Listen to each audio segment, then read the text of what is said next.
बघा आता सोल्युशन काय दिलेलं आहे आधी आपल्याला 1/2 log of 16 plus 1/3 log of 27. ठीक आहे.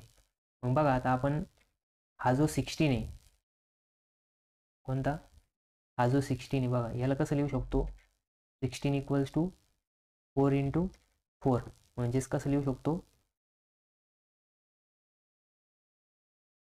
4 × 4 म्हणजेच 2 × 2 × 2 × 2 म्हणजे 2चा 4 वेळेस गुणाकार करू शकतो. ठीक आहे. मग याला 2 × 2 × 2 × 2 म्हणजेच 2⁴ लिहू शकतो का आपण, 2⁴ लिहू शकतो. ठीक आहे. किंवा आपण 4�2 पण लिहू शकतो. ठीक आहे. म्हणजेच काय 4�2. आता आपल्याला इथं 4�2च लिहायला लागेल कारण की बाहेर 1/2 दिलेलं आहे. ठीक आहे.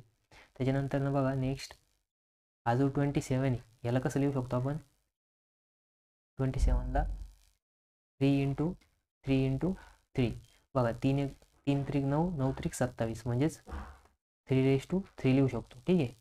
मग बघा आता आपण त्याच्या रिप्लेसमेंटमध्ये ते लिहिणार काय, बघा इक्वल्स टू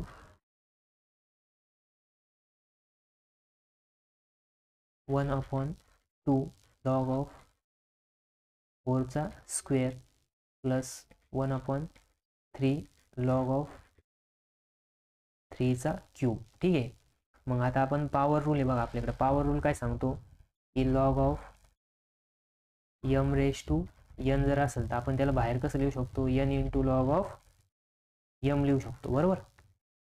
मग काय होणार इथं, ही 1/2 तसंच राहणार इंटू बघा आता हा जो 2 आहे पॉवरला हा पुढे येणार बाहेर येणार, मग 2 × log of 4 प्लस 1/3 तसाच, मग 3⁻³ आहे, log of 3⁻³ म्हणजे हा 3 काय होणार बाहेर येणार into 3 log of 3.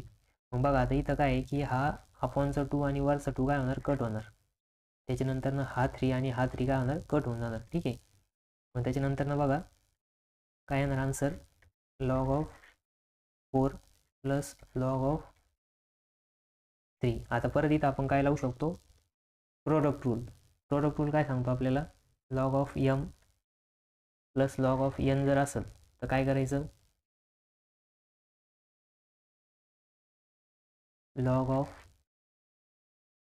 4 plus log of 3. बघा आता याला काय करू शकतो आपण, log of m plus log of n equals to काय आहे, log of m × n.